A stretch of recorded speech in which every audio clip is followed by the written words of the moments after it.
Welcome everybody to another edition of Gavin Presents here on channel GB2786 on Facebook and on Twitter through Periscope. Wherever you are, I hope you are blessed and doing safe. We are going to get this thing started in a little bit. Our brother Dwann B is running a tad bit late, so we'll be waiting for him. But whoever you are, wherever you are, I hope you are blessed and doing safe. We're going to be talking a host of things. You check out Brother Dwann's YouTube channel as well as his website, Hotepish.com. That's Hotepish.com.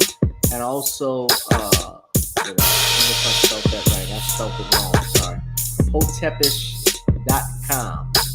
Y'all check it out. It's the right spelling is actually in the link at the bottom. We'll be getting started in a few.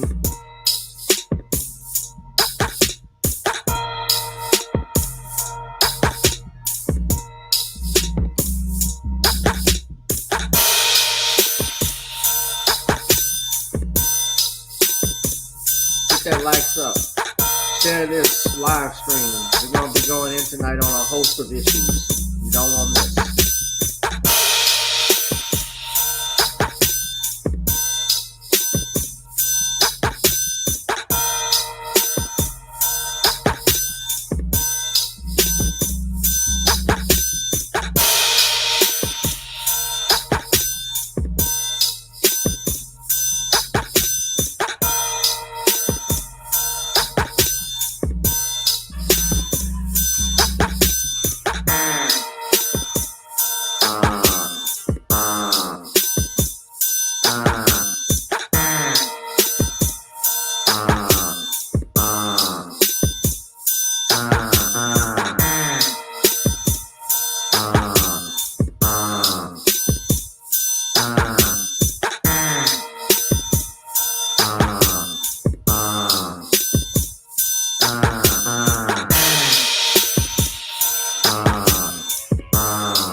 Come on, y'all. Where my mods at?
Archibald native right.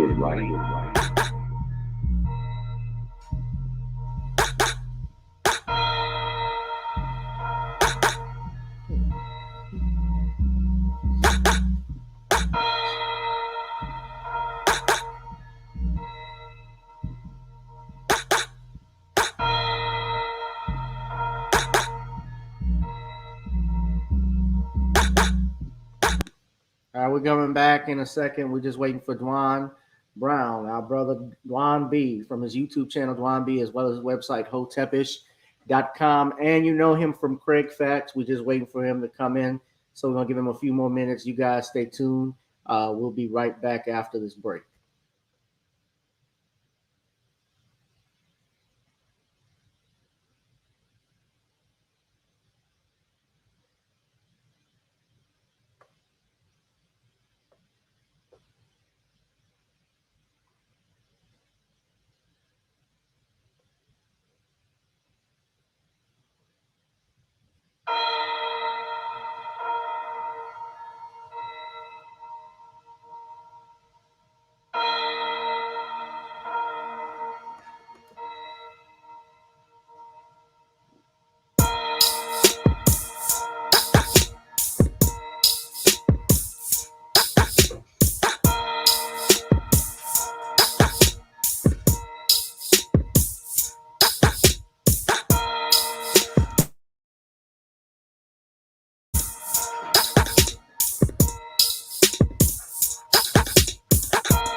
Native right. Shout out to Professor Archibald for that beat.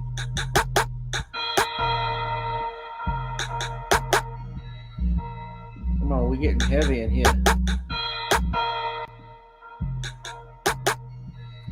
Oh, I need to take this off, this green screen off, because this shit looks bad. Either way, all right. All right, welcome everybody to another edition of Gavin Reshaw Presents here on channel G-Boot 2786, Facebook, YouTube channel, Gavin Reshaw, and on Periscope. We got our brother in the studio, brother Dwann B. What's up, Dwann? What's up, man? Can you hear me? I can hear you, man. You look good like a stimulus check right now, as it would be. Hopefully it would be $2,000, but we know what Biden stands for. What's going on, bro? Man, I'm doing good, man. I'm doing good. Glad to talk to you. I'm glad. I gotta be honest, man. I made a mistake. I saved your number under somebody else's number. Oh, really? And the whole time I thought it was somebody else hitting me up. Not for money, huh? You know what? I am pleasantly surprised to see you, my brother. Honestly, pleasantly surprised. It's a pleasure to see you, bro. Because I follow you. On G-Boot 2786, on your YouTube channel, Dwann B. I listen to your stuff. I mean, and I want to tell you, first off, good show on the review on the movie Soul. I enjoyed that thoroughly. I appreciate that, man. Yeah, I know you had another live stream you did today about Kamala Harris and Black history, and we'll talk about that, I guess, in a little bit, man. But let me just tell everybody where we got some people in the chat, but you guys could check out Dwann's channel, YouTube channel, Dwann B, and also the Hotepish. I spelled that. I thought I corrected that. But sorry. But Hotepish.com. Hotepish.com is the website. Actually, I'm going to share the screen so everybody could actually go there and check it out. Hotepish.com. There we go. And just there we go. Yeah. Black educators matter.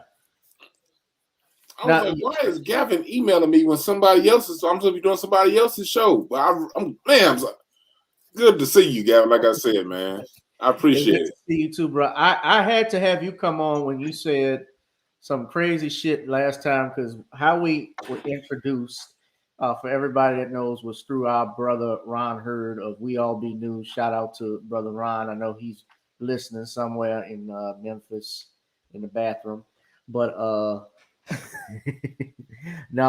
shout out to Ron, man. But you said something real crazy. So I had to do this, have this brother come on when we were talking about, I think, movies, and you mentioned Lee Daniels. And tell everybody what you said. I don't remember specifically, but I'll tell you what my thoughts on Lee Daniels.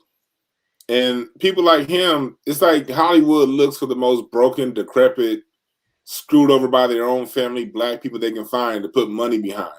Because screwed up people tell screwed up stories. Right. And but that's what you exactly said.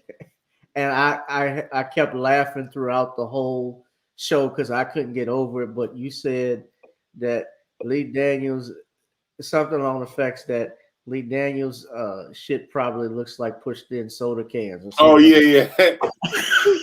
Oh, yeah, when Lee Daniels shit is shaped like soda cans. You got that big old wide opening from getting blown out voluntarily. I could not get guys. When I heard that,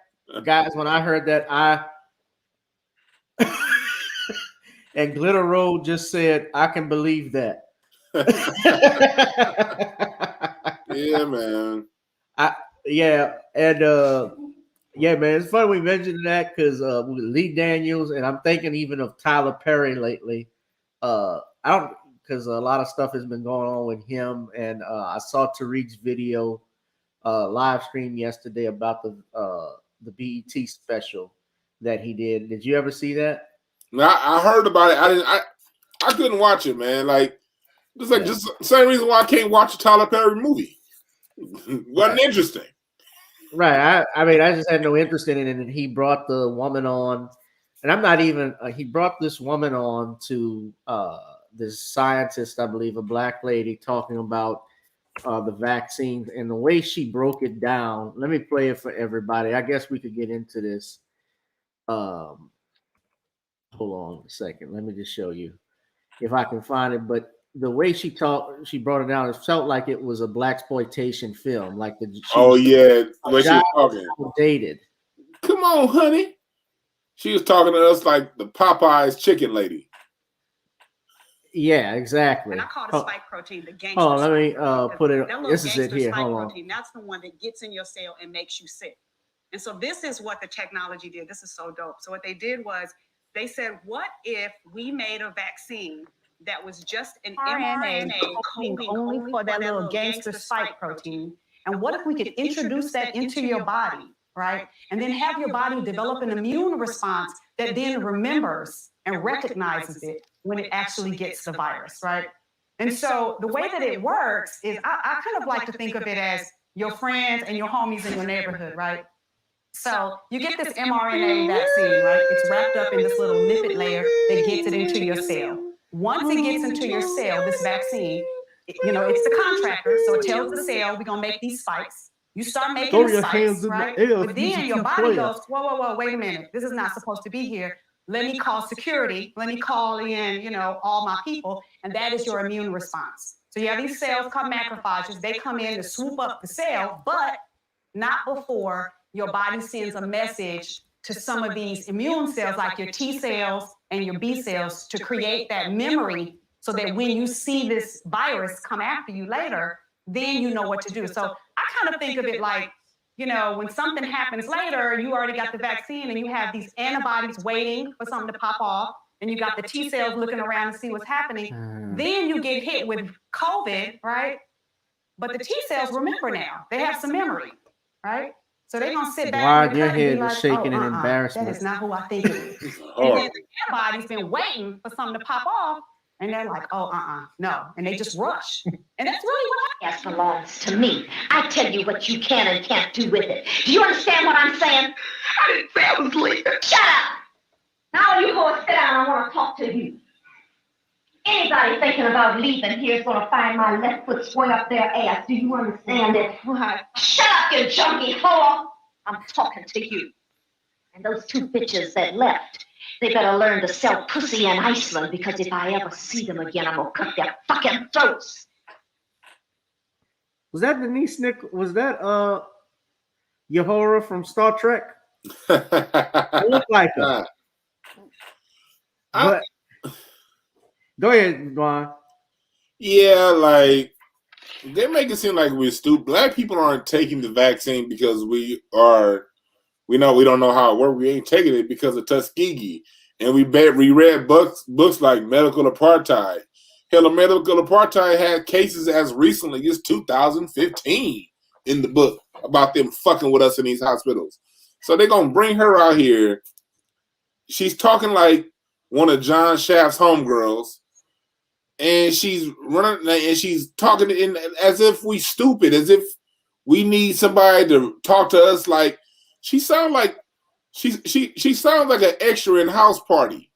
Like she has a job. It's 30 years back later. It's 30 years. Yeah, she hitting us with like 90s slang. This is so dope. This is so dope. Bitch, BBD is not making records anymore. You can leave that word back then.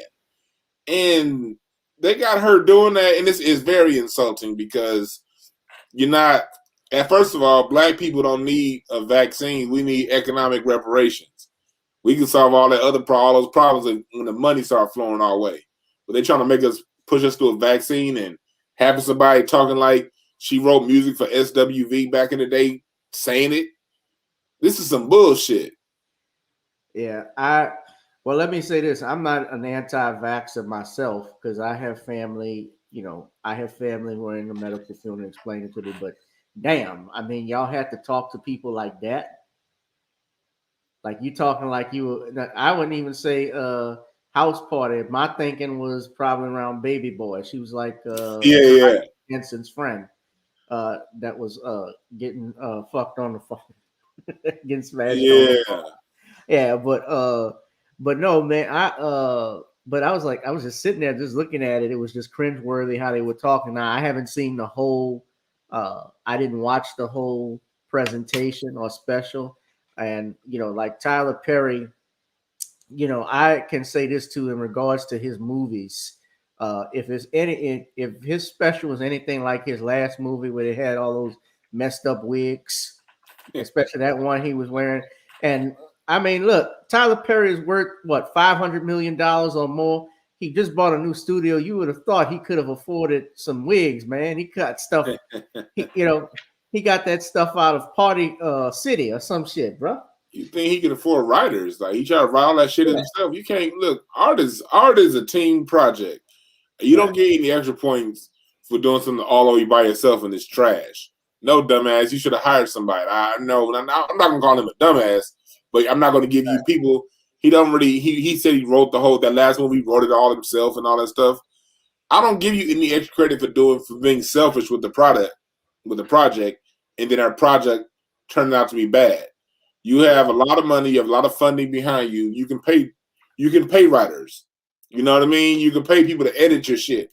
You can pay people better wigs. Matter of fact, you in Atlanta, you can pay people to make wigs. In Atlanta, definitely. Yeah, you don't get any extra product for pumping out crap just because you black owned, just because you're Tyler Perry. Like, no, I'm not with that. I'm not against Tyler Perry. I'm not, like a lot of people say, oh man, fuck Tyler Perry. That's not me, Tyler Perry has his place. People like terrible movies. Hell, one of my favorite movies of all time is Nothing But Trouble. That shit was horrible back in the early 90s, but god damn it, it's one of my favorite movies ever. Man, I could top that. Howard the Duck. See, yeah, we all like bad movies. As much as I love The Last Dragon, The Last Dragon was terrible. But it's one of the greatest movies ever done. I love anytime I see The Last Dragon, anytime I hear one day at a time, and that's what the wise man said to me. I had an uncle that looked like I'm popcorn. Let's go. My uncle looked like Shogun, man. The jersey was all dried up. Who's the master? But The Last Dragon was horrible. If you look at it from a technical point of view, but it's one of the greatest movies ever. Right. So I'm not here to crap on bad movies. Tyler Perry, your horrible movies have a place. But when I'm pretty sure it's a lot of people growing up that's in their early 20s now or early 30s that grew up on Tyler Perry horrible movies, and they'll always love those horrible movies. You know what I mean? But at the same time, when you come talking to me, you try to flip your horrible movies into some jive talking ass nerds trying to convince me to take a vaccine. That's when I tell you to hold your horses there, homeboy. You've overstepped your boundaries.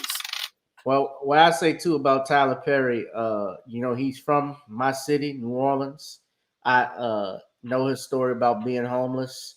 And he accomplished a lot. He invested a lot in himself in that Medea character when his plays came out. And I'm not gonna lie to you, I watched the shit. The play was dope. Yeah, I thought it was funny. Was dope. But when he started doing the movies, and then it just became like a franchise where you knew everything that was gonna happen. Like when you go to a movie, you want to be surprised by stuff, by the plot, the characters. You want character development. You want a quality ending. His films do not do that. They don't fulfill that for me. But there's an audience that, like as you said, that loves it. A lot of women, I know the church-going crowd, ladies, they support Tyler Perry, and that's why he keeps making those films. But, I have an issue with somebody that writes a show called Sisters, and you're not a sister. Mm-hmm. There are no black women that are behind that are behind closed doors that are writing those scripts. He's writing everything. You write that. You write The Oval. You write what's the one that was on OWN? He had two actually on OWN. OWN's a terrible ass network. Have and Have Nots. Oprah doesn't even own that, but I don't care. Yeah. Have and Have Nots and If Loving You Is Wrong. Right. Somebody told me he's got The House of Pain is on BT, but they say it's horrible. That's came back. Yeah, House of Pain. Yeah. I didn't watch None of those shows. Like I said before, I never publicly diss the shows. Yeah. Because it's people who like them and not, and it's like, look, because at the end of the day, it's so many horrible white people doing horrible ass movies and horrible projects, horrible TV shows, and they keep getting jobs. So if a black man can keep, can keep pushing our product with horrible shit and people keep buying it, hey, that's cool with me. Like I said, my only issue is when you try to come using your horribleness to preach to me now, trying to use that as a platform to tell me what I need to do. No, you need to hire some fucking writers. Since you want to get in my business, I'll get in your business now. I left your horrible movies alone. You know what I mean? Every movie, the woman gonna go through something. The women can never do wrong. It's gonna be some dude in there that's gonna be abusive and beating everybody's ass. Dark skin dude. You gotta be specific. Dark skin dude. Dark skin dude that's gonna be whooping ass. And then somebody's gonna get put in place by some elder, and then everybody's gonna forgive, and then some simp is gonna come and swoop up the woman who they never highlighted the mistakes that she made to get herself in the fucking situation that she was in. Oh no, she was perfect. And here comes a light skinned dude with cornrows about to come and just save the day. We all know that's gonna happen in his movies. So Tyler Perry, keep writing that bullshit, but leave me the fuck alone and let me make my own goddamn decisions without some jive talking doctor telling me what I need to do. Right. I respect the man as a businessman. I respect the fact that he has employed a lot of black actors, some who wouldn't get jobs elsewhere. But even when I look at some of those black actors, I can see why they don't get jobs, because they're horrible at acting. Mm-hmm. But like you said too, they got white people who create their own messy shows and so forth that are on there. So if they can make it, he can. Yeah, I can see that. That's true. But But somebody says, not sisters, sisters. Thank you, Jaleel. Thank you for correcting me. Have and have nots. I watch it for my grandma, but that is a load of propaganda crap. There's a lot of there's a lot of stuff in there. I know I've seen the LGBTQ agenda that's in there, but its own. There's a lot. There's a lot that goes on in these TV shows, and we mentioned even Lee Daniels earlier. But yeah, man. So I guess getting into it, I want to talk about this issue that concerned me. This Evan Rachel Wood, she's an actress out there in your state of California. I'm sure you've heard of her. She was if you remember the show True Blood. She played the queen vampire on that show. I'm gonna Google her right now. What's her name? Evan Rachel Wood. I probably do. Okay. Evan Rachel Wood. Well, I got it right here. Oh yeah, her. Oh, that plain face brow. Yeah, what about her? Well, she's accused Marilyn Manson. That's the dude that used to do all that devil worship singing, of abuse. Oh, I hate these ads. She's one of several women that made allegations of abuse against Marilyn Manson that have come up recently. She stated that the name of my abuser is Brian Warner, also known to the world as Marilyn Manson. He started grooming me when I was a teenager and horrifically abused me for years. I was brainwashed and manipulated into submission. I am done living in fear of retaliation, slander, or blackmail. I'm here to expose this dangerous man and call out the many industries that have enabled him before he ruins any more lives. I stand with the many victims who will no longer be silent. I mention that because, as you know, brother, over a year ago marked the anniversary of the passing of the Black Mamba, Kobe Bryant. And Evan Rachel Wood was one of those women, along with her, Abigail Disney, and some other people I can think of, that made some derogatory remarks about Kobe and his rape allegation that he faced back in 2003. And I actually remembered when all of that stuff happened with Kobe, because he got the charges dismissed due to the fact that they had found about 4 or 5 traces of semen in that hotel clerk's drawers, but also what she had testified to at trial. They went in depth on it. They stated basically she agreed to have sex with him. It was consensual. She was community pussy. I guess if you want to put it in those words. But long story short, to turn it into Evan Rachel Wood, she had made a tweet, and I'm going to share it with everybody right now. This was her, and just tell me this crap. She labeled him a rapist. And this was after it was reported that he and his 13-year-old daughter had died in a helicopter crash. And she wrote, she works on the show Westworld on HBO. What has happened is tragic. I am heartbroken for Kobe's family.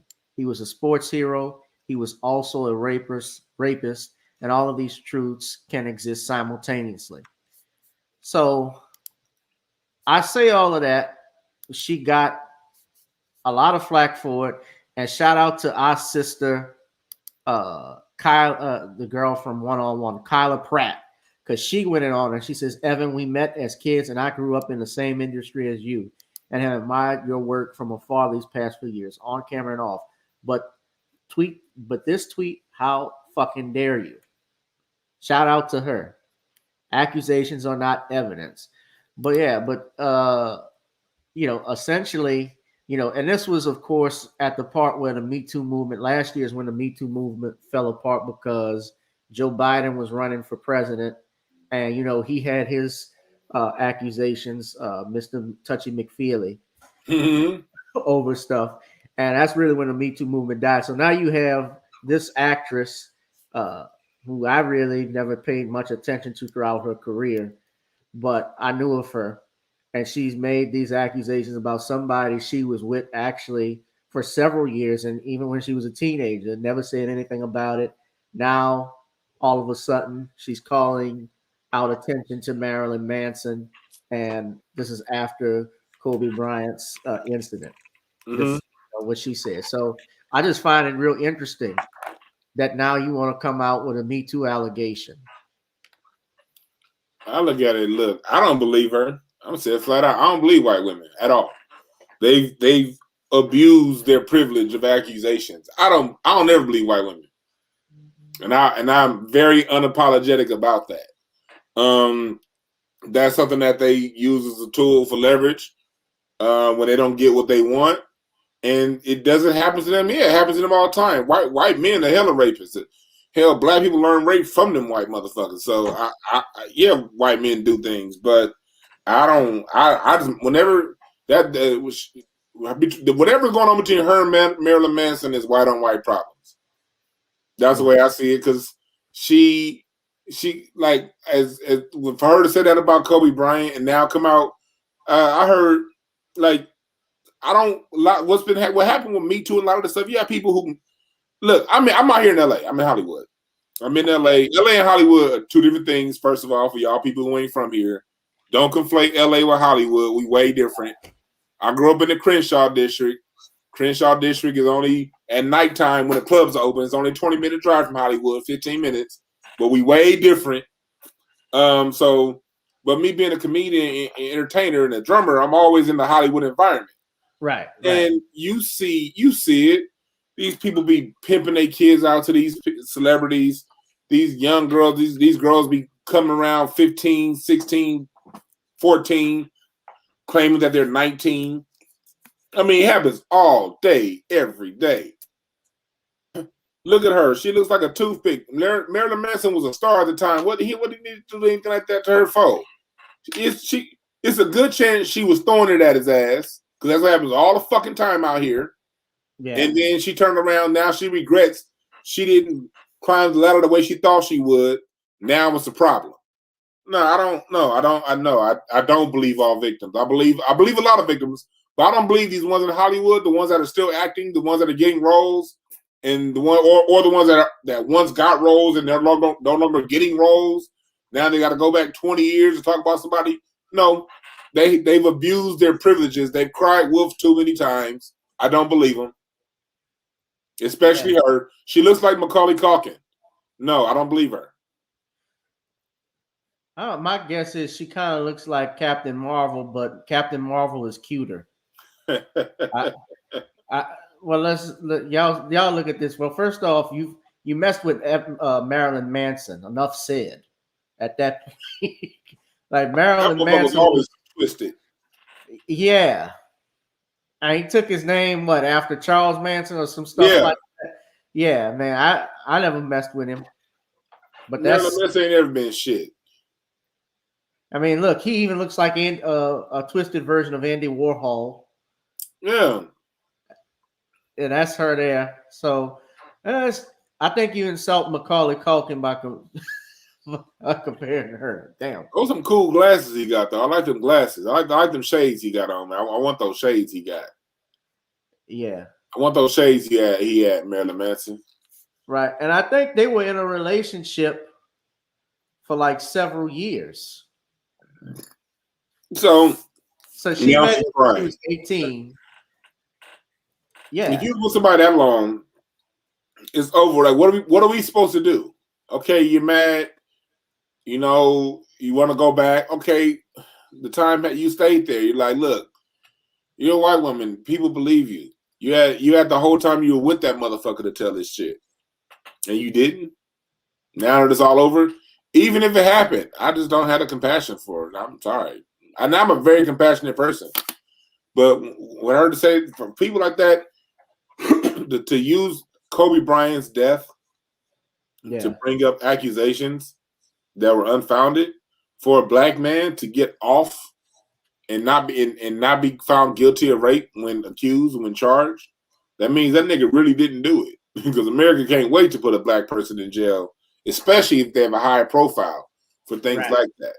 So the fact that he got off and then he went and lived his life and became the most skilled, greatest basketball player we have ever seen, dribble with both hands, shoot with both hands, turn around, jumper with both hands, just as good off the ball, on the ball, retired, hit 60 points in his last game, retired, and won a motherfucking Oscar for his work. And he did all these great things, was a great father. He created the whole girl dad hashtag. You know what I mean? A great businessman, too. Great businessman. And you want to wait till the man is dead to say, oh, he raped somebody, then come out a year later? Like, oh, I was raped by Marilyn Manson. No. I don't believe you, woman. She looked like John Stockton. He wasn't messing with her. I don't believe it. I don't believe it. Nope. Right. That's the same shit with Cosby. Like one woman saying she got raped by Bill Cosby for 4 years. Like, what? How many drinks did you have? Shouldn't rape only happen once? Well, I mean, look, there are people who are in abusive relationships and so forth. That happens. Not even kids, even women. I mean, as an attorney, I've seen it, but I also know the business side of it, that when you are a celebrity of that nature, I also just have an idea, girls will throw themselves at you. And when they want something, they stay with that person for a long time. I mean, half the woman, even in the Cosby case, and I know you talked to Nicole, shout out to her about it before, but that woman gave Bill Cosby Valentine's gifts after the alleged assault even occurred, which is part of the reason why he's going to get, I believe his appeal is going to get overturned, because even the justices, when they were watching when they were listening to the oral arguments, they were like, why did you have all of these women come and testify? Why was this necessary? Well, we wouldn't have had a case. So you say you didn't have a case then, if you just let her testify. So, that woman, I mean, she looked like Howard Stern and Carrot Top had a kid. I saw her before. I mean, before she went full mannish, she actually looked a little cute. If you look at her older pictures, like she had them features like she could have played in the WNBA, but also could have been a soccer mom. She kind of had them features, but now she's She's gone full WNBA. She's like that. I saw who's that WNBA player that cut off her breasts recently. Did you see about that? I didn't hear about that. See, one thing I don't do is pay attention to the WNBA. The WNBA is so bad, women don't watch it. Right. What do you think of that though? Because they complain about the salary, but don't you think it has? I mean, I think it has a lot to do with the fact that nobody's just watching. Right. Yeah, that Constant chick. First of all, she looked like Steve Nash, but you're right. She didn't look better when she was younger, but she aged like buttermilk.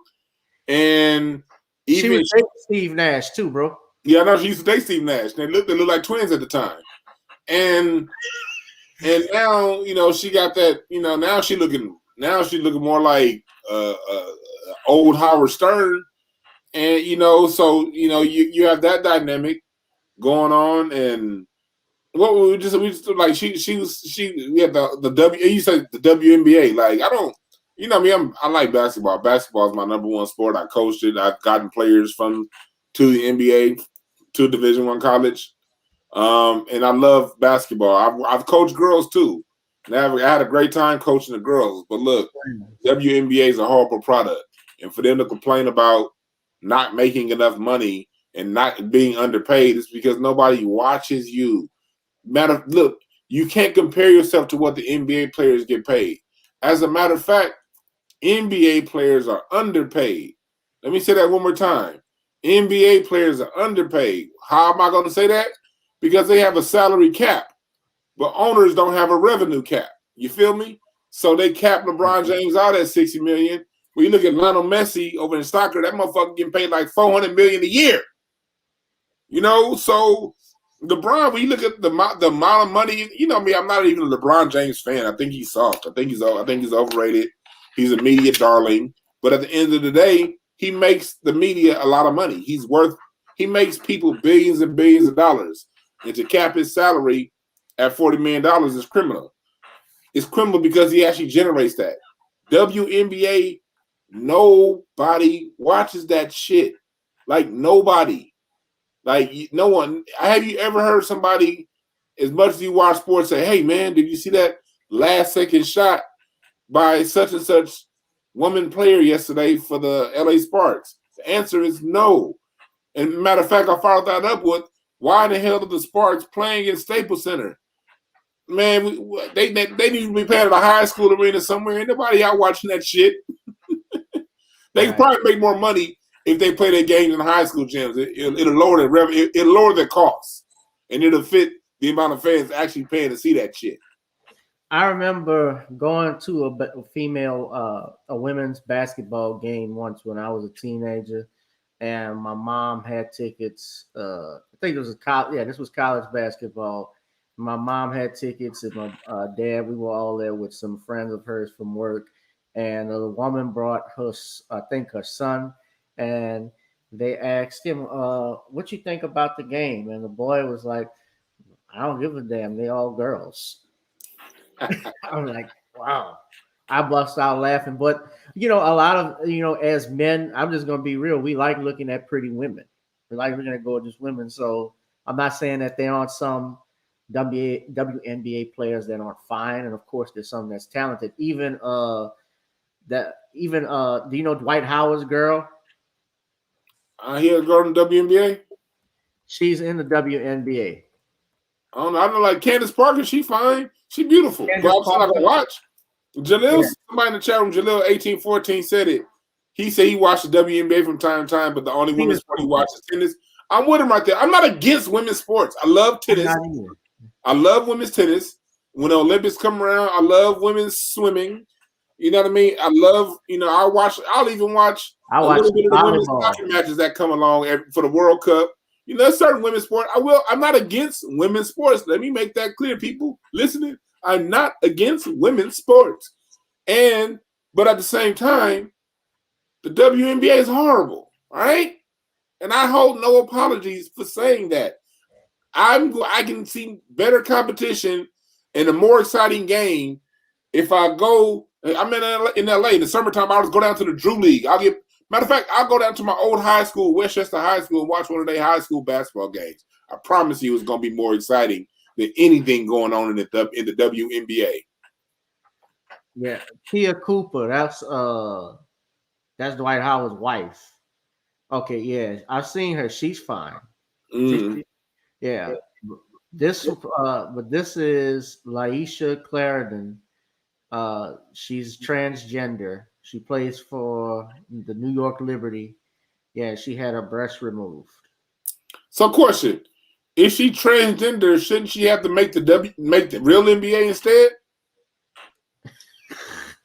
I guess she can, especially with it doesn't. Biden has no effect on it, but I mean, if the WNBA wants to alter it, they probably will have to. That might be something they're gonna fix later. I mean, you already had a female that was on Vanderbilt's team that was the first woman to try and kick a field goal, but she ended up missing the extra point, and they lost like 48-0, and Vanderbilt was 0-12 for the season. I'm glad she missed too. So it's a man that qualified for that position, but they wanted to go ahead and make a point and bring her off. And I remember watching that game too. I don't even watch that much college sports, but I do remember watching that game.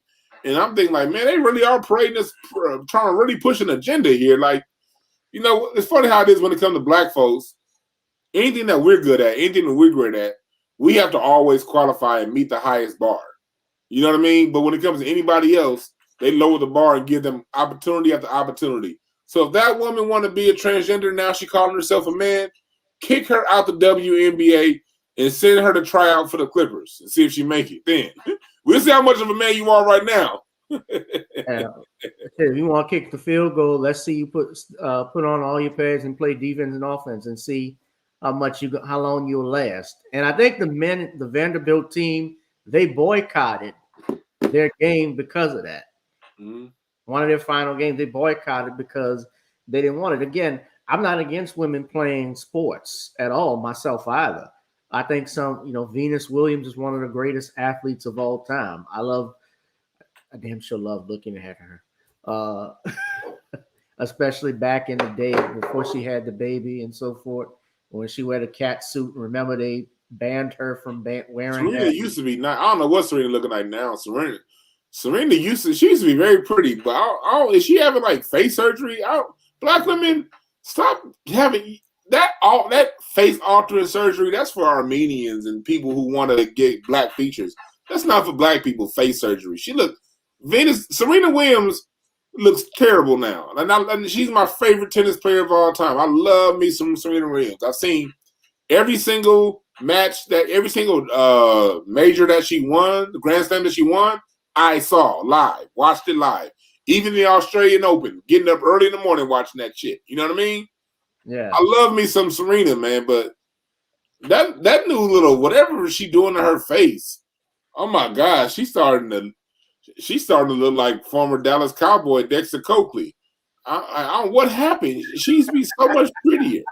I don't know, man. I think she got to the point where she's like, the hell with it. I've made my money. I'm married to the man who created Reddit, and I got my baby. So let me just do all the stuff I wanted. So now she's doing plastic surgery. I mean, have you seen The Weeknd? I saw The Weeknd, but his is more of a publicity stunt. That ain't really how that's not a permanent thing he put on his face. He did that to sell his album. I think he tried to look like Michael Jackson. Yeah, he did. That was a publicity thing, and I respect it. You know what I mean? Because he got us all fooled. At first, I was like, "What the fuck is wrong with this nigga?" And then my wife pointed it out. She's like, "No, he's doing some stuff." And then she showed me where, okay, it's more of a publicity thing. He's going to go back to looking how he once looked. You know, that's one thing. But Serena, she on that little Kim path. You know what I mean? That's a one-way street. When you start fixing all that stuff up, she didn't get the Weeknd fake prosthetic. She got the real deal. Really? So you're saying that's fake that he has on, or it could be? Yeah, that's what I heard. He's sort of promoting. He's promoting some shit right now. Oh yeah, I know he was walking around like he was beat up and shit. Yeah. I don't know, motherfucker's crazy. Wait, hold on. Look at this. Wait, this. I mean, he got money to fix it. To fix it, but Hold on. Is he? You know what the Weeknd is nothing permanent. That's all makeup. That's not permanent. No. He's kind of just young Frankenstein. He's selling an album right now with that shit. That's what he's doing. He's just selling an album. I respect it. Yeah. You know, he's creating a name for himself. Like, you know, I mean, his music ain't creating no buzz, so he may as well create a buzz off of it. You know, and well, he's doing somebody listen to that simple shit that he write. You know.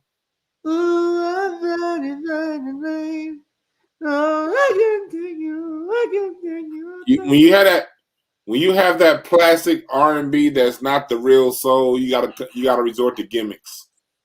Yeah. Most definitely. I thought, okay, well, yeah, I guess he's trying to promote himself, but I mean, like, I've always thought like The Weeknd was somebody who was more pop than he was R&B. He's pushed as an R&B. He's pushed as an R&B artist, but he's really pop. Like his stuff. Pop is just an excuse for sucking. You know, and it's sucky music that people buy. Pop is just all pop is low level R&B that's meant to appeal to the masses. The term pop was created because of Michael Jackson. They didn't want to call Michael Jackson the king of rock and roll because they didn't want to move Elvis' sorry ass out the way. So they came up with a new word called pop. But because of Michael Jackson's music, but the difference was Michael Jackson just had great fucking music that just happened to pop off and everyone liked. But it was great music first. Dude, Michael Jackson did R&B. Right. Well, before he did Thriller, he started out as a kid doing bubblegum soul, and then when he got to do Off the Wall, his first real solo album, that was straight R&B. Like, I thought Off the Wall was his best work. Yeah, Off the Wall my favorite album of his. Yeah. Off the Wall's R&B, and so was Thriller. Thriller's still R&B. It's just that there was more pop on Thriller than there was no such word as pop before Thriller was created. Pop didn't exist before Thriller. Rolling Stone magazine 1983 relabeled him. They came up with the word pop because they didn't want to give him the accolades of king of rock and roll, which is really what R&B is rock and roll. It's, you know, that white people took our word rock and roll and sort of threw R&B to the side. They didn't want to knock Elvis off his perch, and so they created a whole new term called pop. Right. Well, for us, it was always like the hot black singles or things like that before they changed it to R&B chart. And, hot black singles. You're right. Hot black singles, and really at the end of the day, is rock and roll. But white folks want to keep Elvis at the top of their little bullshit rock and roll pyramid, which I don't get mad at them for. I just get mad at niggas for trying to put Eminem on ours. That's my problem. Oh, I'm the greatest rapper of all time and stuff like that. Yeah. For those that don't know, Dwann is a musician. I mean, brother plays drums. He was doing some recording today. You make beats and things of that nature. Yesterday I was in the studio all day yesterday. I thought I was only gonna be in there for a couple hours. Shit, I was in that studio yesterday for damn near 12 hours. Recording sample packs, drum sample packs. So my packs will be out starting maybe next month in the Mix Studios.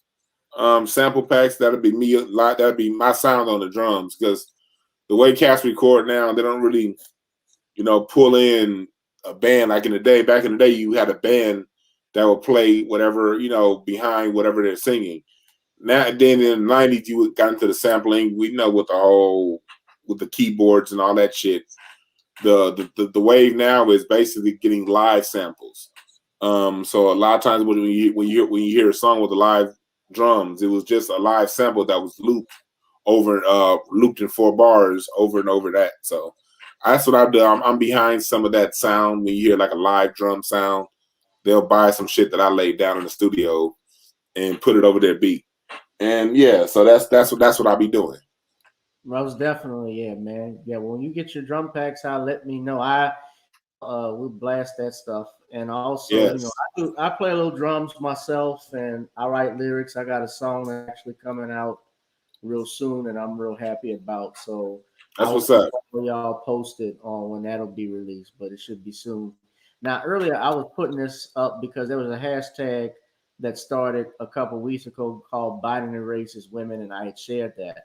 Now, I think is this is in Australia. That picture, I shared this. I don't know if you see it, but I said it's Lex Luger because this is an actual dude, a transgender that's playing, uh, I guess, handball against girls, and he's looks like he dropped the leg on her. But I'm mentioning all of this because now that Biden is president, uh, and Kamala Harris is vice president, he has signed, according to People, a record of 24 executive orders, more than any other president, more than Trump and Obama combined in their first month in office. And for those that don't know the legalese behind an executive order, it essentially has the effect of it's not a law, but it does have effective law in federal departments. So, as the president, he is the chief executive officer, the chief executive of the executive branch. So, when he gives executive orders, those are things that affect obviously your military because he's reverses Trump's ban on transgenders in the military. He's reversing also affecting the schools because schools get federal public schools in particular. They actually want uh, to allow, as we were talking about earlier, gender identity and sexual orientation. Those are things that he is putting in his executive orders where he's saying, yes, they should be allowed to play the sports of their choice. Remember what they did, what he said at the, when he, not at the debate, but at his actual, uh, he was doing a press conference, a town hall when he was a Democrat nominee, where he said that he actually wanted or said that a child should get a sex change. This was a 6-year-old. So this doesn't surprise me. Dwann's looking up like, what? Yeah, he actually said this. They were talking about it. You could tell those questions are given to the audience, and they mentioned that. So that was one of the things that they asked him about because he says that little boy identifies as a girl or whatever, and says yes, he should be able to change into his gender identity. And y'all can go look it up for yourselves. But it was on CNN. I saw the video myself. Uh, so I think of those things and what we were covering, and I'm asking those that voted for Joe Biden, what, where are you? And those of you who said, well, it's good for black people to look up to black women, in particular, black girls, to see Kamala Harris as vice president, where are you? Because all of his executive orders uh, have been for other groups. I mean, even when he talks about combating racism, he addresses it specifically towards Asian Americans. Kamala Harris, her whole life, in truthfulness, she's identified as Indian American. They even talked about it before she was before she was vice president. So you even did a live stream today, Dwann, about her not being a part of Black history. Would you want to go a little bit in depth about that? Oh yeah, Kamala ain't got a damn thing to do with Black history. Not a motherfucking thing. First of all, look, my background is in communication studies. My minor, I didn't get the full minor, but I was a couple units short. Cultural anthropology, and in cultural anthropology and the soft science of anthropology, we've always said this: the last thing is culturally offensive to assign someone a racial classification based on their epidermis, based on how you think they look. Mm-hmm. Right. You have to listen to people, and they tell you what their culture and what their cultural alignment is, and you take them for what they say. Kamala Harris, anytime she's not running for office, she ain't got a goddamn thing to do with black. She's only black when she's running from office. Like I said in my broadcast earlier, A lot of people around the country don't know who Kamala Harris is, but I was there in 2008 when she was first running for state attorney general. I donated to her back in 2008 because she ran on being black. She ran on, police accountability for the LAPD, and so I believed in her. I was on that shit too. Oh, she's black. She must be one of us. But what happens once I decide to donate and vote for someone, I then watch what they do with my vote. And I got to see her once she got the job, put more people in prison than any other attorney general in California state history. So on one hand, she's only black when she's running for office. On the other hand, when she's not running for office, she's Indian. Her mom has listed as Caucasian. Her dad's a brown, a coolie from Jamaica. You know what I mean? She don't share no blood with us. And then when she got the legislative hands, the pen to create laws, and not create laws, but to prosecute laws.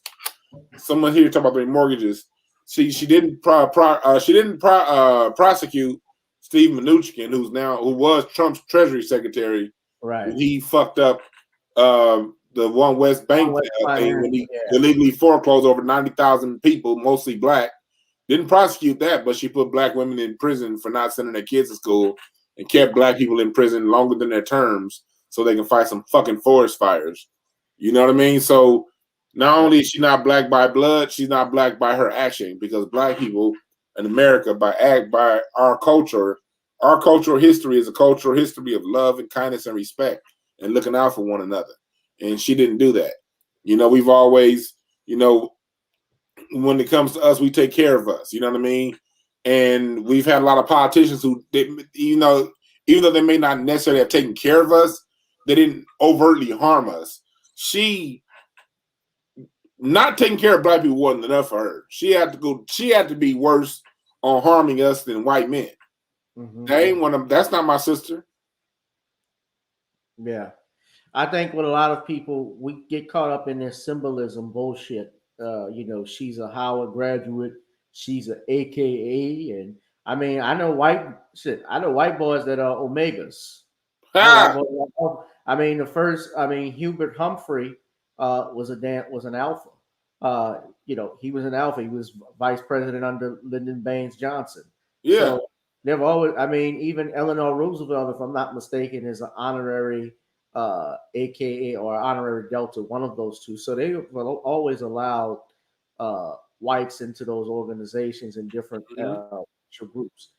Although in most of those other fraternities, they didn't do the same thing for black people.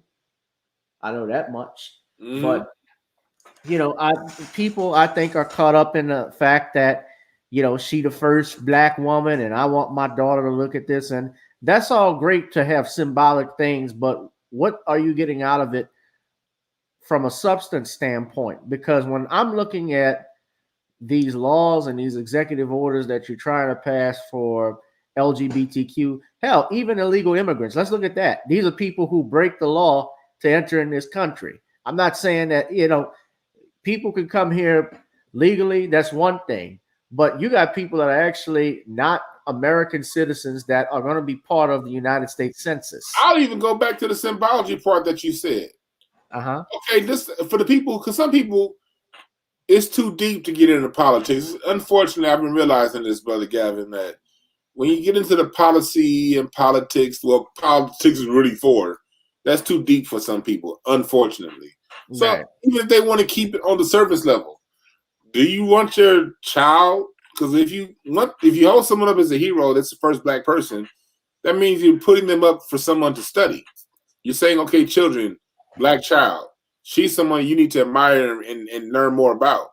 Well, when that child goes and learn more about her, that child is going to realize that she got all of her come-ups off of fucking over black people. That's really been her professional political elevation came at the expense of black society. Do you want your child to say, okay, we got a black person in office, and then come to find out that child come to find out later on that the reason why she got to where she got is because she fucked over black people? Is that the kind of role model you want to hold up? Because if you do, you're raising a future coon. You're raising a child that says, raising in their mind, like, okay, if I want to get my comeuppance, if I want to be vice president, if I want to do things big in society, you're basically telling that child the way to do it is to fuck over other black people. Yeah. And you even also the fact that how her career got started in part when she was in California, when she was in San Francisco as the DA, she was dating Willie Brown while he was married. Well, he was separated, but still they were married. And I'm not even start her career on her knee. Oh God. Yeah, she started. Look, Kamala Harris started her knees. She started her career juggling balls down her jaws. You feel me? Kamala Harris is the chick. She that chick that we all know at work, smashing the boss, and you can't say nothing around her, because if you say anything around her, she gonna go back to the boss and be like, "Oh, James Earl Moans was smoking weed. Oh, matter of fact, his name, dude, that's a funny ass name, James Earl Moans. That's funny. Like, oh, matter of fact, did you know James Earl Moans' real name is probably Devin? She probably go back to his job like, did you know Devin's real name online? He goes on YouTube by the name of James Earl Moans. You don't smoke with her thinking that she cool, and now she's telling all your business. That's who the fuck she is. Right. And I'm not even, like, for me, I'm not even tripping on the fact that she was Willie Brown's mistress, but because I know a lot of men too that sleep around, but still, I get where that comes from. I get it, but I'm kind of hung up on that because, look, again, if we're gonna make her a role model, are you telling girls the way to become the top DA is to sleeping her way up? That all comes pushing her out as a role model. You got to ask these questions. Yeah, you do. But what I'm saying is, I also know when I debate people about Kamala Harris, I lose a lot of people because they get easily offended when the truth is the truth, but they get easily offended when you make points like this and say, "Oh, you going low, you calling her a hoe," and all of this stuff. But that's because they want to suck dick to get up. That's why they offended, because they wish they could suck the right dick to get to where they want to go. That's why they. No, but I'm saying I can attack it out, even if I don't play it that way. I can attack it from the standpoint that her record as a prosecutor and attorney general should even just give you pause not to support her. The fact that she even got exposed by Tulsi Gabbard at the debates back in 2019 when she talked about how she joked about smoking marijuana while she was in college. Listening to Tupac and Snoop Dogg when Tupac and Snoop were teenagers or pre-adolescents at that time. I saw her worst one was she talked about celebrating Kwanzaa with her family, knowing good and damn well those Brahmin Hindus did not celebrate stuff like that. They ain't celebrating Kwanzaa. Them Hindus ain't celebrating. We don't even celebrate Kwanzaa. We don't even celebrate it. We don't even celebrate that Karanka shit. Like, get the fuck out my face. Yeah, right. It is what it, yeah. So I just look at it, that Brahmin Hindu. Yeah. So yeah, and her own father. Look, Dwann, I tell you this, when she got selected, and I made a comment about how she was thanking everybody, you notice she never mentioned her father in that. And I mentioned it, and I'm telling you, I had these bourgeoisies that were upset with me on Facebook because I had pointed that out. And her own father even said she was lying about her heritage and so forth, because she said, we don't promote club interview. Yep. Yeah, because he's like, we don't promote stuff like that. We don't promote smoking weed or anything like that. So I look at it from a standpoint that she's just a pathological liar. That's what I look. Forget the adultery, forget the even her record. Is this somebody? Do we want our girls to look up to somebody that has a consistent pattern of lying? Is it right to teach our children it's okay to lie? Like with the transgender stuff, that this is now a boy is now a girl because they get cosmetic surgery, but yet their bone structure and DNA is still the same. I mean, hell, I saw an MMA fighter that broke that woman's skull. Angel Fox, I think is his name or her name, but he broke the skull of broke the skull of a female fighter, broke an eye socket. I mean, it all goes back to what Needy Fuller talks about, man. It's all about confusion. Look, if we fighting over gender when all we got to do to end this argument is see what the chromosomes say, nigga, is you X or is you XX or is you XY? And that will end all debate and we can move on to do constructive things. Instead of doing it like that, we having these stupid ass arguments over what gender somebody is and what should they play sports and all that shit is so these people on top can keep doing whatever the fuckery they want to keep doing. And like for me personally on my channel, I don't acknowledge people who have issues with these gender fights and stuff like that, and people who like having these dumbass arguments. I used to engage them. I don't even engage them anymore because they're not qualified to talk. If you want to talk about some shit that we can just go to science and be like, boom, you this or that. Then they'll be like, well, some people are born. Look, you have 0.0002% hermaphrodites out there. Well, the other 99% of you motherfuckers is very clear what you are. Let's not play these stupid ass games. I don't play stupid games with stupid people because it's a waste of time. They just want to waste time, and those of us who are constructive don't have time to waste over no shit like that. You know what I mean? That's why we need people like out here. You out here pointing it out to your audience and letting it be known. We need you people like you out here to bring it out. So those of us who are with our heads on straight can at least see the game being played for what it is. But these people out here, they full of shit. And the whole purpose of that is to keep us locked up and confused. Right. Well, it's to cause confusion. It's also to break up the family. Yep. It's to also move you away from God because that's being attacked too. Freedom of religion is under attack now. And I mean, look, if you speak out against LGBTQ or anything like that, they'll take your job from you. Oh, yeah. They'll take your job from you. Even Adam Carolla said that because he made a joke about Chaz Bono at one point, and I mean, he had people coming out at him. People coming at him, and he mentioned that. But even Bill Maher even said, like, beware the gay mafia. Because it's like and Harvey Levin has even said that. It's like they control the media. They at least have strong allies in it to the point where they can appear and make themselves sympathetic. And to answer your question, why Gordon Freeman asks why aren't churches fighting back? Well, I mean, the church actually, in some ways, is actually the biggest hub for LGBTQ. Half the pastors is gay. That's why. Some of choir directors.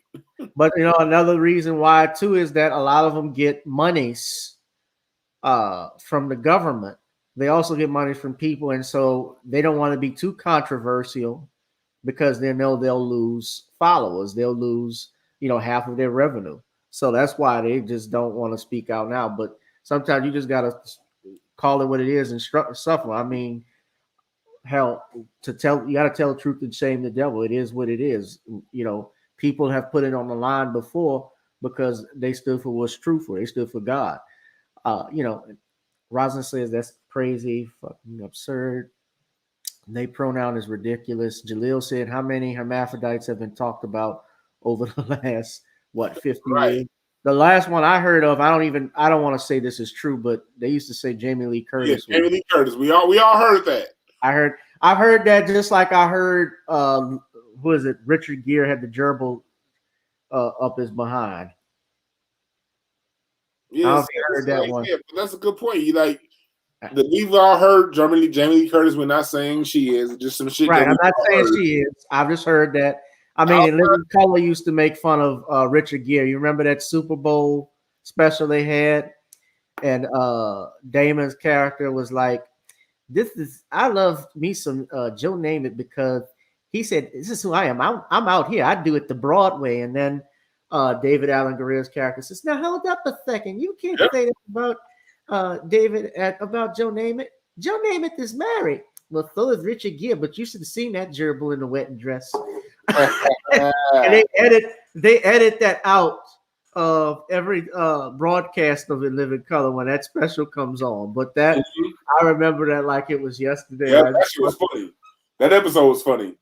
That episode, they had a lot of episodes of In Living Color that were funny, man. I know that Keenan at one point they asked him to bring the show back, but he declined.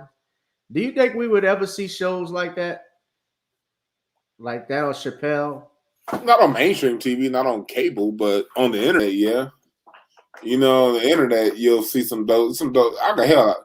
Me and Kraig got some dope shit coming out. And Kraig himself, Kraig Smith himself, he has a series coming out called Big Head Kraig. That shit's gonna be so goddamn funny. I'm not in that shit. I just seen them filming it, and I saw one of the episodes that he did. When Kraig Smith drops that Big Head Kraig, y'all gonna love that shit. I was a fan of it, just watching them. That shit's so goddamn funny.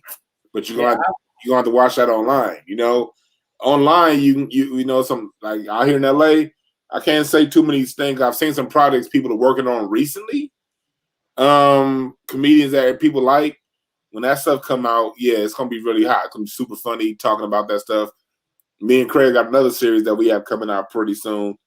We're gonna be talking about Black history, but we're gonna be saying that shit in real funny kind. It's done in a sketch way, and it's gonna be really funny. So online, yeah, but on TV's done. Cable's done. You know, those avenues. Like I remember there was one TV show that a friend of mine was on Comedy Central. And he wanted me to be a writer for it. And the show ended up not getting renewed for another season. But I remember him telling me and just showing me and saying how, like, you know, you see what's written that's funny. And then by the time you get to what makes it on TV, the people with the suits, you can't say this, you can't say that, you can't do this. And you got to explain this, you got to explain that more. So by the time you get to the funny, your 22 minutes is up. It's like you spent 19 minutes of the 22 minutes you have to write for that show in setup, in bullshit, and then by the time it gets to the funny parts, that shit's been all edited and cut up by the powers that be that fund the projects. So no, that TV and cable is done. But if you look on cable, I mean, you look online, you're gonna see some dope ass shit coming out. Yeah. Right, most definitely. I mean, people are putting their sketches and stuff online like it's nothing. People are, even with stand-up right now, that was something I wanted to talk to you about, how is stand-up during the time of COVID, because I started going back into it like in December.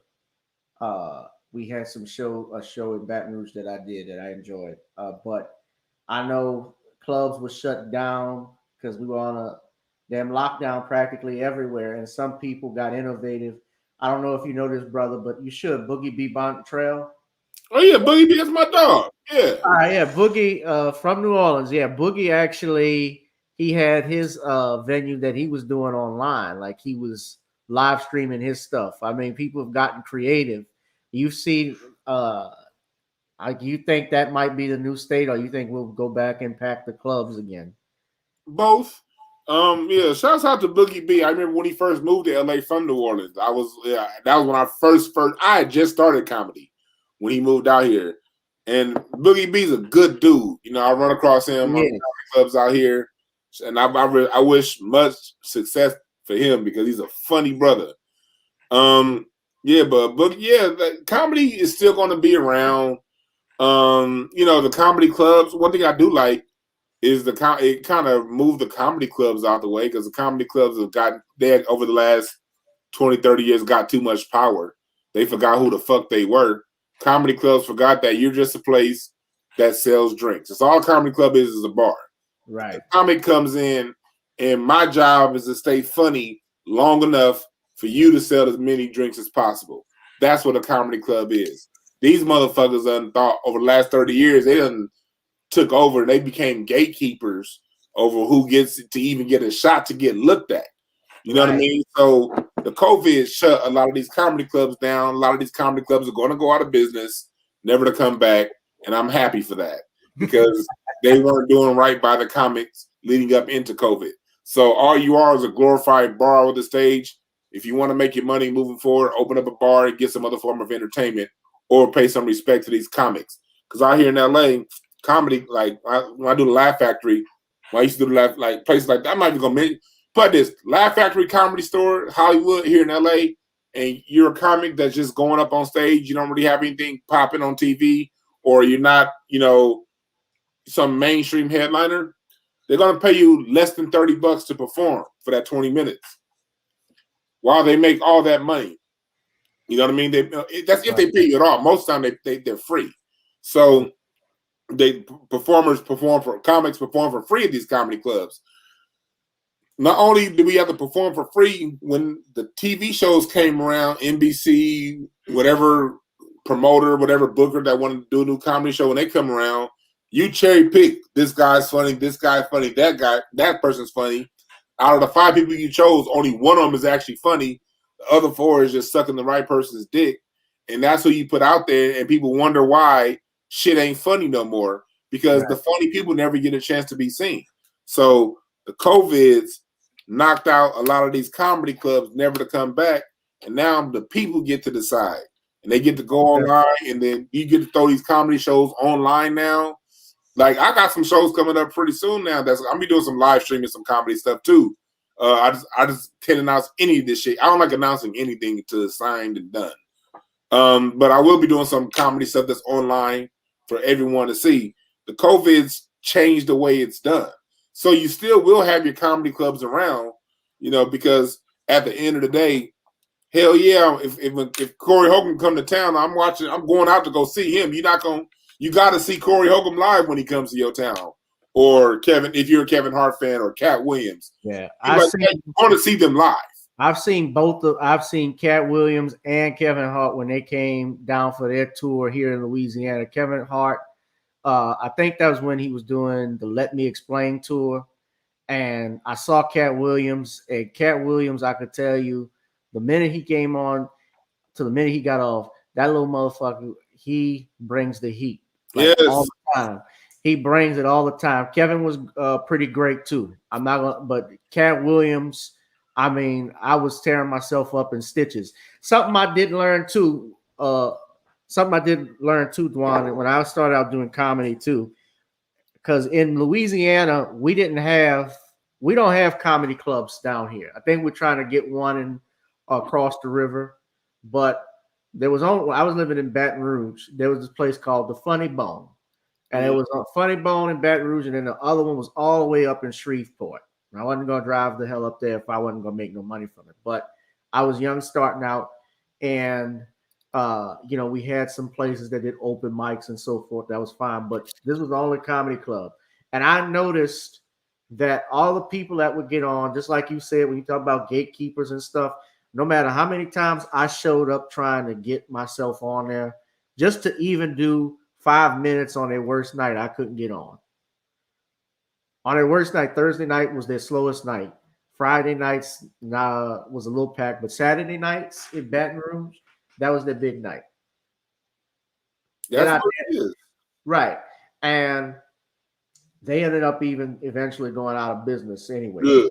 But I saw, I'm not going to name his name, but I saw a comedian who was coming up just like me go on there, and on a Saturday night, their business night, he got 2 shows to do just 5 minutes and bombed. And I didn't even, but they wouldn't put me on to do even 5 minutes on their worst night. No matter bringing their CD, showing up all the time and stuff, never got it. But I also noticed too, like the funniest comedians are the ones you're not going to see on television. Funny dude I ever saw. I don't know if you know this guy, Ron Ramey, if that name is familiar. All right, Ron's been dead for a while. But Ron Ramey was one of the funniest men alive. And I kid you not, I'm saying when he tore me up in stitches from the time they introduced him to the time he got off stage. I mean, and it was just every 8, and just like what they look for every 5 to 8 seconds a laugh. That's what the brother's producing a laugh like every 3 seconds. That's how bad he was. And Ron Ramey, he was a lawyer too, but he was a writer also on In Living Color and the Bernie Mac show and Drew Carey show. But that dude, if you could look it up on YouTube and see some of his stuff, that man was fucking funny. And you guys never heard of him. Sadly, you'll never get to see him again. But if you can find it on YouTube or anywhere, it's a treasure if you could look at some of his stuff. But those are the people, like you're saying, there's gatekeepers who saying that are there that prevent people from growing. Yeah. And they prevent people from going.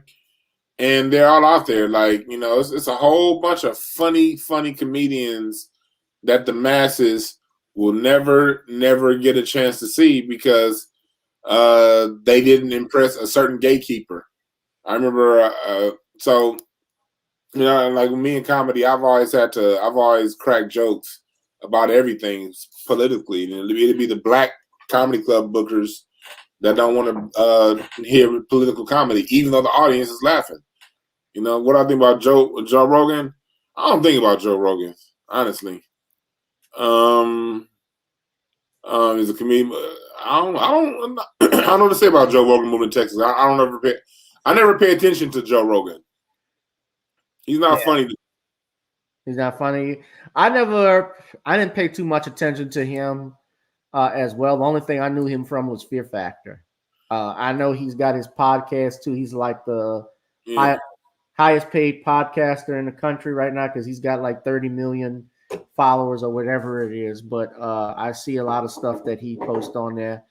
Yeah, man. But somebody says, can a comedian be funny like back in the day with all the different groups attacking? You know, that's an actual good point, man. It's different from, it certainly is a different time because some stuff. Back in the day, first of all, them other groups weren't here, and the ones who were here were new to this country, and they weren't trying to ruffle shit up because they'd only been here for a couple years. Now, those other people got kids here, and they've been here for a long time, so now everybody's offended because they see black people. All the people hate black people, and everyone wants to be on the bottom of the Suffer Olympics. So the minute someone says something, now all of a sudden, oh, I'm hurt, I'm offended. They ain't got to deal with it. They ain't got to deal with the bullshit and drama we deal with, but they sure want to pick some shit up when somebody say something. So yeah, no, we can't do it like back in the day because we're in a different time, different context, different space. The people are different, but at the same time, people like me, comics like me, I'm still gonna do it. I don't give a fuck about their backlash. It comes down to are the comics willing to do it without giving a fuck about the backlash? That's the better question. Because these sensitive fuckers are gonna say what they gotta say. It comes down to the comic saying fuck it and doing it anyway. Because you look at somebody like a Corey Holcomb, the shit that he say, god damn. But he make people laugh with his jokes. It's like if he can say that, make people laugh and not give a fuck, my little joke ain't got shit on that. Right. I mean, the joke I like that Corey did was about your mama's drawer so nasty it looked like hot wing paper. Hot wing paper. I'm like, who? You should have said chili dog paper. That would have been, ugh. But hot wing paper, man. That was crazy. Your way ain't working. Yeah. Dude, yeah, but man, Corey, one of Corey's writers actually came to the Funny Bone. I can't think of his name, but the brother actually offered me a chance to come and talk to him about possibly writing, and I didn't get a chance to do it. So sadly, because I was, I was busy trying to focus on law school and stuff like that. But I never really gave up on this stuff, man. So I still do it. But yeah, I can't think of that brother's name, but he works with Corey. I don't know if you know him. I can't think of his name offhand, so I can't say.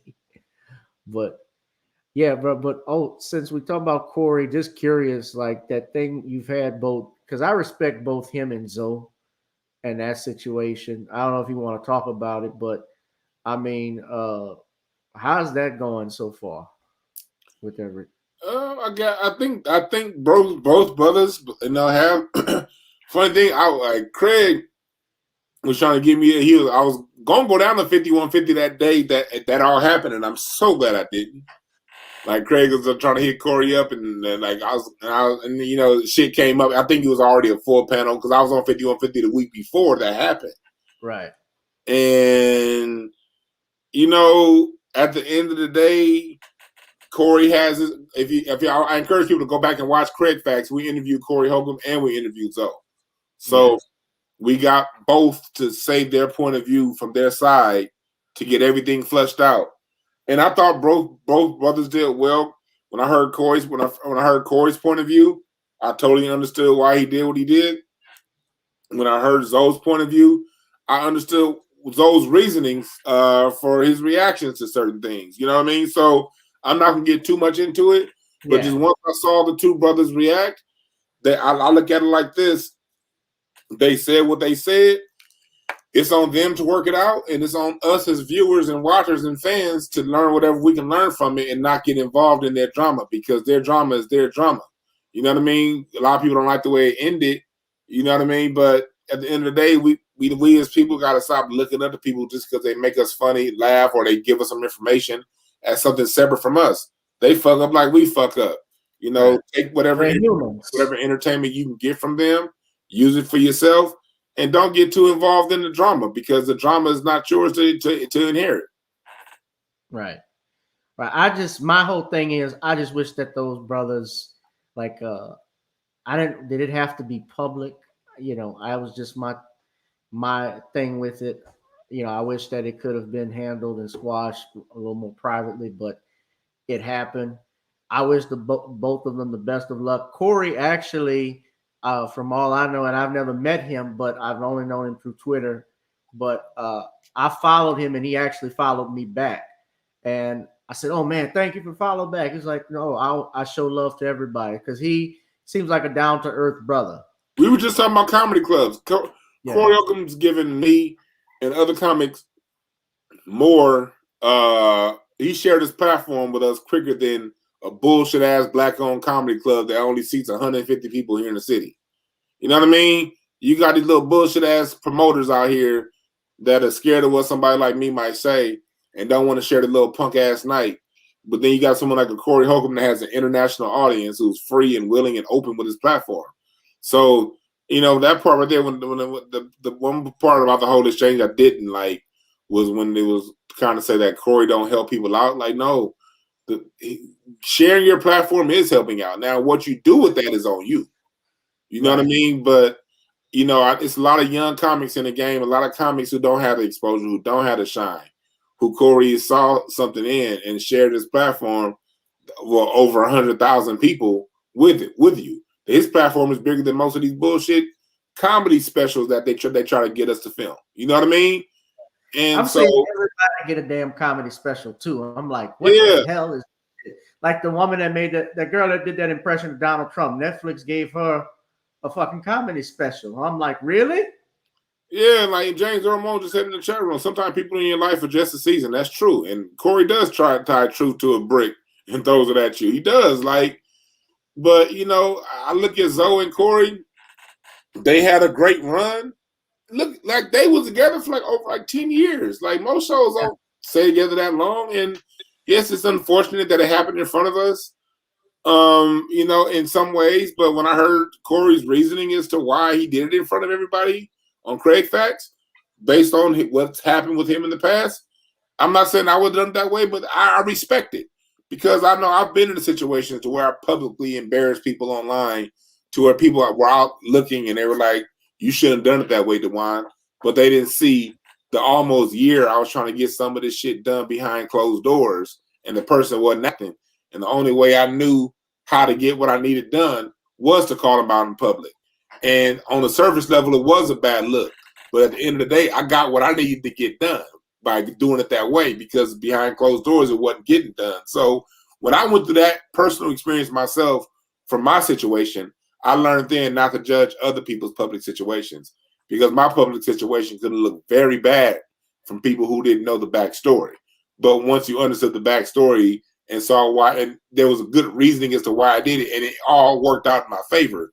So knowing that, I'm like, okay, yeah, in me doing something in public like that, I still would rather have handled it behind closed doors. But a year of trying to do shit behind closed doors didn't work. Fuck it, I gotta go for mine. So that's why I'd be like, you know what? I don't even get into how things happen anymore, only based off my experience. And it's like, it's just that those two brothers gave us a lot while they were together. Now Zoe has his own, Zoe has his own show for people who like Zoe. You can continue watching listening to Voice of Reason. He's gonna give you his game. And 5150 is gonna grow and evolve. 5150, Corey, he know a lot of funny motherfuckers. So 5150 still to me is gonna be a great show. It's just gonna be switched up a little bit. Right. And you know what? This, same thing with Zoe. I've never met Zoe, but I've communicated with him because I tried to get him on the show before all of this stuff started. And he seemed like a down-to-earth brother as well. And this might be something, that they both learn from and move forward, and who knows where it may go. So I wish the best of luck to them. But man, I really enjoy having you on, brother. Let me just ask you something too, some other stuff about comedy before you go off. Who are, a lot of people don't know if you've met some, who are some of the best people in comedy you've worked with, and who are the jerks? I've been now here in LA. Luckily for me, I don't get a lot of jerk energy from people. I see them as, some people do be jerks, but they don't direct it towards me. So I don't really want to call out. I haven't had too many jerk situations. One of the few jerk situations I had was with what's that chick's name? That she looked, Ellen. Name? Leslie Jones. Oh, I remember right when she got the SNL writing gig, I was in the green room at the Comedy Store. Me and Kraig, we were just sitting. This before roast me, before Kraig his shit blew up, before my shit blew up. We just was comics coming up in the game, and we in the green room at the Comedy Store, and we see Leslie Jones walk through. And it just got announced earlier that same week that she had gotten the Saturday Night Live gig. And she walked through the door, and we were like, "Hey, congratulations!" And she looked back at us and was like, kept walking. And we looked. We looked at each other. I was like, "You ever have some weird shit happen to where it's so weird you're not even offended?" It's like, yeah, that shit really just happened. Now, it's people. I've told the story to other vet comics. I know a lot of comics. They love her. They've had great experiences with her. And so I'm not saying she's the most evil person, but the one interaction I had with her, that was it. You know what I mean? We were just saying congratulations on, I don't know if she thought we were trying to holler, but it couldn't have been that, because I'm sure she had just looked in the mirror. And had she looked in the mirror, she would have known good in the hell well ain't nobody looking like us trying to holler. I don't give a fuck how fat I am. I'll never fuck a horse. But but that was my one interaction with her. I was really just trying to show her love. We was really trying to say, congratulations for getting SNL. And she looked back, tossed her head back, kept walking. But really, other than that, no, man, look. That was before Ghostbusters. When she did that Ghostbusters movie. Huh? That was before the Ghostbusters movie. Yeah, this is when this before she even appeared on Saturday Night Live. This is when it was just announced that she got the job. She hadn't even gone to New York yet. It was that same week it was announced that she was hired for SNL. I didn't see her in the Comedy Store and in the green room. And will she remember that? Probably not. But I don't give a fuck. I'll remember that forever. And you know what I mean? So wherever I go in this comedy game, I'll always remember that when I run across her. But outside of that, I've had great experiences, man. Like Kevin Hart is like a lot of these people I knew before I got into. I can't say I knew them, but I ran across them and interacted with them before I got into comedy, because I'm a born and raised in LA cat. Like for real. Like 2000, I got into comedy 2010, but 2005, 2006, I was in the same nightclubs as these niggas at the table right next to theirs, because I've always been somebody that I get into the clubs. I've always known the right promoter, right. So I'll be in the clubs. So I would run across Kevin Hart regularly away from comedy. He was always dope, super humble. D. Ray Davis, somebody else. I run across him all the time before I became a comedian in the clubs. Tony Rock. These are all people I would run across long before I became comedians, just in nightclubs. Super, super nice people. And then once I met them, and once I re-met them again when I became a comedian, they were super nice. Lavelle Crawford, super nice. Corey Holcomb, super nice, super like. Yeah. Never met Bernie Mac. I wasn't thinking that I never met Bernie Mac because he was acting. He didn't really hang. I was super young when he died. Yeah. I was out in the clubs, but I met Bruce. Clubs. Yeah, somebody says, Gavin, that was Bruce. Bruce did a live show in New Orleans with other comedians in the 90s. I think you're talking about Comic View. But I met Bruce when he came to Baton Rouge. Bruce was super nice. I met him too when he came to LA. He was nice. Yeah, so, Bruce was a cool cat. Somebody, James Romero says, Leslie Jones gives me Sojourner. Leslie gives me Buster Douglas vibes. But yeah, like I'll say, Cat Williams. I met him, played basketball with him a few times. Good, super nice person. So I don't like, people are people. But luckily for me, I've had great experiences with the majority of the people that I've run across. Yeah. I've heard, because I hear different stories about people. My dad actually met Bernie Mac because they were filming Mr. 3000 here in New Orleans in our neighborhood. And Bernie Mac actually stuck his head inside the car door when my dad was talking with his neighbor because they were shooting the film right there. And my dad got out the car and was able to hug and even joke with Mr. Mac, with Bernie Mac. And Bernie Mac said, "Don't you become no comedian," stuff like that. Yeah. Butterfly said Ricky Harris was funny. Ricky Harris was a good dude. Like when I first started comedy, he used to run a comedy room called the Rhythm Lounge down here in Long Beach. And I was only like 3 or 4 months into comedy at the time. And he would always put me up. And then his rooms would be a little different though, because he wouldn't necessarily tell jokes sometimes. Sometimes he would just tell stories about the 90s and being around. And to hear Ricky Harris, I got to sit under and listen to Ricky Harris tell so many stories about the Death Row days and about all the stuff that he done, because Ricky Harris was always in a little bit of everything. And he would come down and at his show at the Rhythm Lounge, he would sit down and talk to all of us young comics. And Ricky Harris treated us like he treated me with the same respect he would treat a Snoop Dogg or somebody he'd been knowing forever and made money with. He'd treat you with that same love and respect as a New Jack. I love Ricky Harris, and it broke my heart when he died. He's a very, very nice person. Freeze Love is another one. Freeze Love is one of my favorite comics. He's somebody, I love his stories. We used to actually do a comedy show room together back in 2016. Freeze Love is somebody that's super nice, man.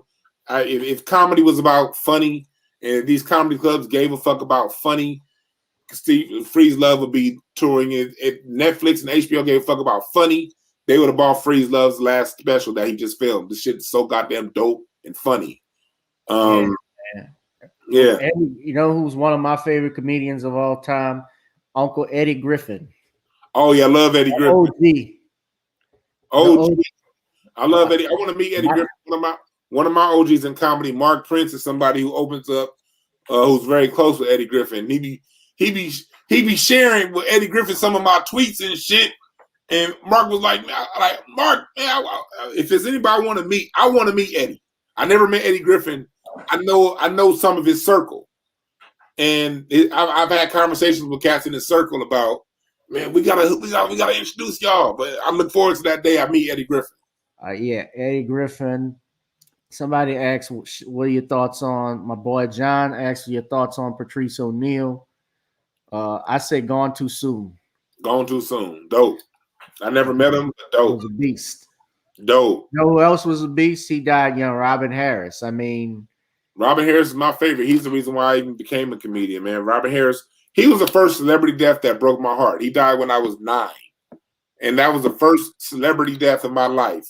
That broke my heart. I was 4 when he died. But I remember him from House Party.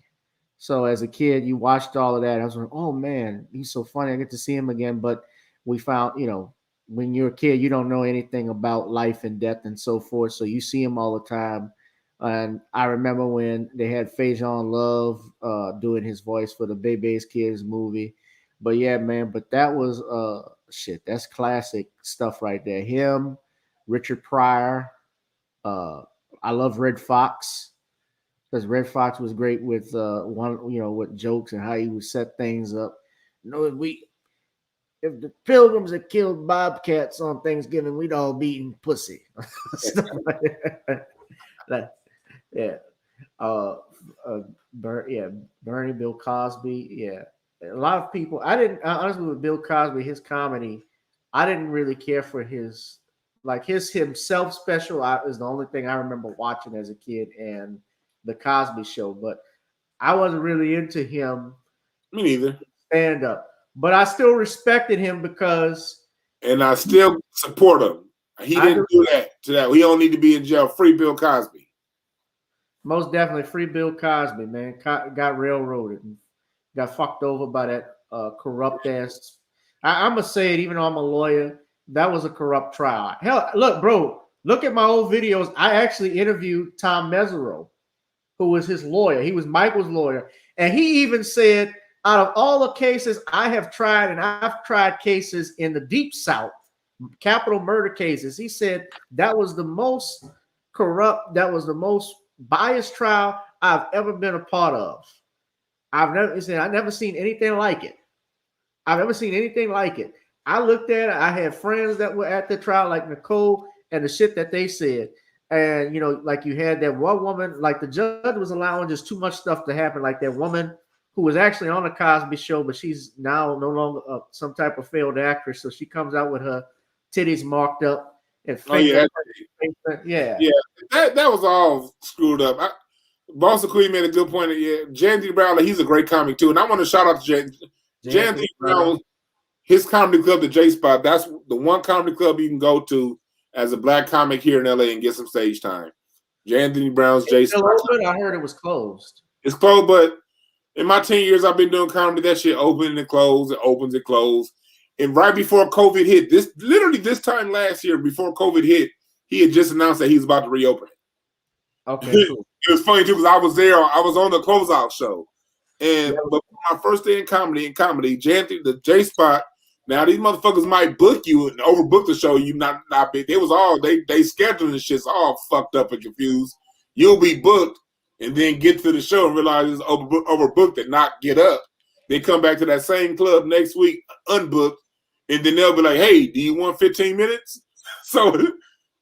One thing I always give respect to J. Anthony Brown for is his comedy club always gave a stage and a mic to young and upcoming comics to work out their shit. But I got to get out of here pretty soon, my man. Oh, yeah, man. We'll wrap it up, man. But, yeah, man. But I got to come out there. How's the Comedy Union, though? Because that's another one. That's where I got my comedy start. I think with the COVID, I think they might be shut down now because of the COVID. I don't want to say for sure, but that's what my first time ever on stage was at the Comedy Union. But that was also the same comedy club that when I decided to start telling political jokes and get funny, you say more than just surface level shit. They tried to pull me back, and then when I wouldn't pull back, I was still getting the laughs. They stopped booking me. So I don't have any. I don't have much to say about them. Like. I have some good things to say about, I'll always thank them for me getting my start in comedy. But then the minute it came time for me to, grow my shit up, and not just me, other comics, like they have their own little, circle of comics that they book, and I wasn't in that. So hell, sis, if I'm not in your circle, fuck you. Very simple. All right, Dwann, bro, I appreciate it. You guys check out Hotepish.com. Also check out Kraig Facts, this brother, co-host of that podcast. When does Kraig Facts come on? Every Tuesday and Thursday. We say 3:30 Pacific, but usually 4 o'clock Pacific time. We'll be back on it tomorrow talking our shit. Tuesdays and Thursdays. All right, shout out to Kraig Facts and the fam and everybody there, man. Thank you for coming on, my brother. I gotta actually introduce me to Safony, that fine thing that was on y'all show last week. Who? Sarah Safony. Oh, yeah. Lord. Lord. Hey, jiggling baby.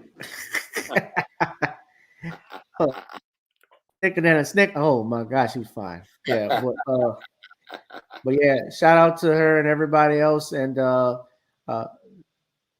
let Leslie know you said it. What's up? She's All right, Facebook friends with me, by the way. man. But I mean, I don't talk to her. So Thank you for joining. Yeah, go to hotepish.com, get your t-shirts. Go and go to Dwann B, my YouTube channel. You know, we always the Hotepish, the home of the profound and the profane, where we talk all kind of shit. So yeah, follow my YouTube channel, Dwann B, where we get information and talk all that shit in that thing. Thank y'all. all right, thank you, brother. You. Yeah, you always welcome to come on. I'm telling you again, I apologize. When I got your email, that was Gavin, the text message you were saying to someone else, and I was like, I'll do the show next week. I'm like, if I had the name saved right, Gavin, I would have said yeah the first time. Yeah, it's all good, bro. Okay. Anytime you want me on, my brother, I'm here. All right. I'll keep that in mind, brother. I appreciate it. Y'all go to my brother's channel, hotepish.com, his website, hotepish.com. You can buy all the products that he has, your Hotepish shirt. Also check out Kraig Facts. And let us know when you go back to do a comedy show or something. If you're doing a headline or anything like that, we'll be sure to tell people about it. So I appreciate it, brother. All right, man. Thanks, man. All right. Have a good night. And you all that was a hell of a show, man. I appreciate it. We had a good time. I told you I was going to be great. It was like talking to a friend. And I've only met Dwann once. So I was talking to him like I knew him all my life. So that just shows you the power of making connections and also speaking with other people. So you guys be safe, be blessed. I will see you all sometime, I think later this week. We might do another live stream Thursday. Who knows? This depends on where I'm at. But you guys be safe, be blessed. Love y'all. I'll holla. Peace.